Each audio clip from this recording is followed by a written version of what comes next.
Sa Bayumbong, Nueva Vizcaya, isang pare ang muntik nang makuyog ng taong bayan matapos niyang mabangga ang dalawang tricycle.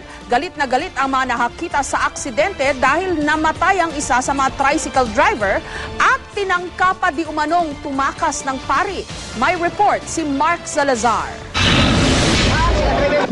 Pinagsasampal at pinagmumura ng taong bayan ng lalaking ito matapos siyang abutan ng mga galit na kaanak ng driver ng nabangga niyang tricycle. Ang muntik makuyog na driver ay isa palang pari.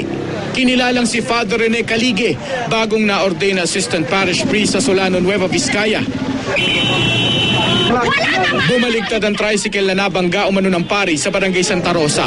Tumilapon ng driver na si Francis Rimbaon na namatay matapos magtamo ng sugat sa ulo at iba pang bahagi ng katawan. Kwento ng ilang saksi, humarurot si Father matapos ang aksidente pero nabangga sa steel railing ng kalsada. Kaya siya inabutan ng mga residente.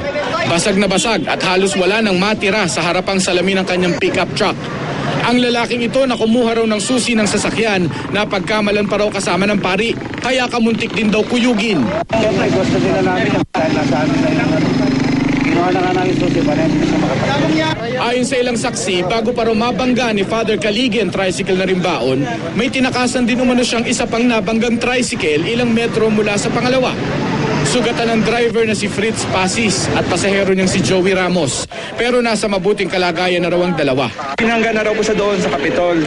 Tapos tinakasan niya, binangga niya ito. Nung pinaplakahan namin po dito, na huminto sa dyan, dineretso niya pa dito sa nabangga ko ngayon. Hindi nagpaunlak ng panayam si Father Caligue pero humingi na raw ito ng tawad sa mga biktima at kanilang mga kaanak.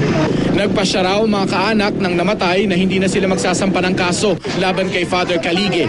Nangako raw ang pari na sasagutin ng lahat ng gastusin maging ang pagpapalibing kay Rimbaon.